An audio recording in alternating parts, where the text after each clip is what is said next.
सध्या राज्यात धनगर व आदिवासी समाजात आरक्षण मुद्दा मोठ्या प्रमाणात उपस्थित होत आहे। या विषयावर राज्यातील सर्व आदिवासी आमदार व खासदार यांनी 23 सप्टेंबर रोजी मुंबई येथे बैठक घेतली होती। त्या बैठकीत ठरल्याप्रमाणे राज्यात 30 सप्टेंबर रोजी रास्ता रोको आंदोलन इशारा दिला होता।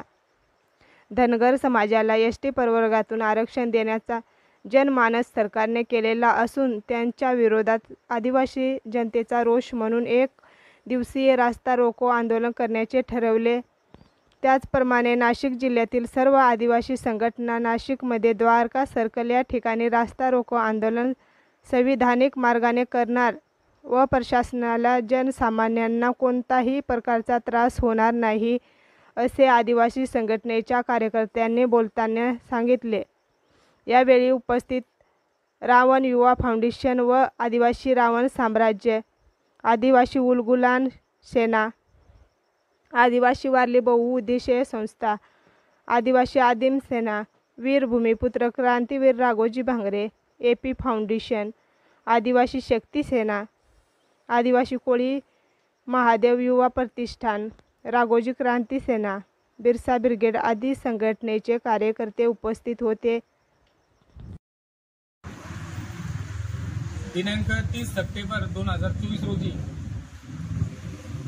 धनगर समाजाला आदिवासी समाजामध्ये आरक्षण देऊ नये यासाठी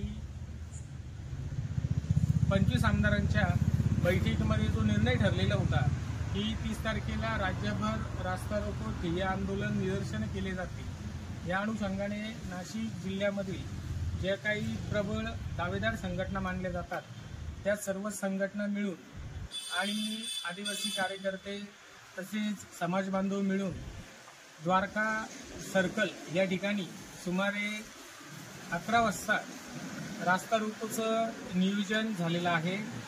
सदर नियोजनामध्ये विद्यार्थी, ज्येष्ठ नागरिक आणि तरुण वर्ग हा मोठ्या प्रमाणावर सहभागी असणार आहे। आंदोलनाचं स्वरूप हे मोठ्या स्वरूपाचं असल्यामुळे सर्व समाज बांधवांनी येताना जाताना काळजी घ्यायची आहे आणि तालुका स्तरावरून येणाऱ्या गाड्या वगैरे त्यांची पार्किंगची सोय ही पंचवटी कॉलेजच्या परिसरामध्ये केलेली आहे। पंचवटी कॉलेजच्या परिसरामध्ये जमून या सर्व समाज बांधवांनी पायी मग आपल्याला द्वारका सर्कलला जाऊन आपलं रास्ता रोको यशस्वी करायचं आहे।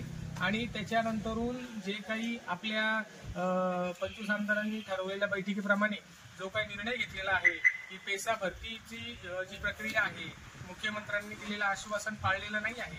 15 तारखेपर्यंत सर्वांना आदेश देतो असं मुख्यमंत्र्यांनी ग्वाही दिलेली होती, तरी आज जवळपास 28 तारीख उजळलेली आहे, पण आज पण एकाही पेसा आंदोलकाला या सरकारने नोकरीवर रुजू करून घेण्यासाठी आदेश पाठवले नाही।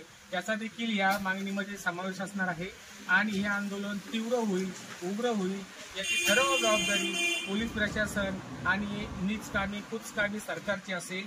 ही दक्षता सर्व नागरिकांनी घ्यायची आहे आणि आंदोलनाला आदिवासी बांधवांनी मोठ्या प्रमाणावर उपस्थित राहावं ही मी आज सर्वांच्या नाशिक जिल्ह्याच्या या जे काही कर्मधर्त्या संघटना आहे यांच्या मार्फतीने मी आज सर्वांना जाहीर आव्हान करतो। जय आदिवासी, जय आदिवासी। सर्वप्रथम मी आपल्या न्यूज चॅनलचं जो काही तुम्ही तुमच्या न्यूज चॅनल मार्फत आमच्या लोकांपर्यंत जो काही आमचा लाभ आवाज पोहोचवतात त्याबद्दल मी तुमच्या न्यूज चॅनलचं सर्वप्रथम स्वागत करतो। आणि येत्या 30 तारखेला जो काही आदिवासी आणि धनगर समाजाचा जो काही आरक्षणाचा मुद्दा चालू आहे त्या मुद्द्यावर जे काही हेमिंदे सरकारने जो काही की आम्ही आदिवासी समाजात धनगर समाजाचा समावेश करू, त्यांना आरक्षण देऊ, जो काही हा मुद्दा GR काढतायत तर त्या संदर्भात नाशिकमध्ये द्वारका सर्कल या ठिकाणी येत्या 30 तारखेला आम्ही रास्ता रोको आंदोलनाचा इशारा दिला आहे।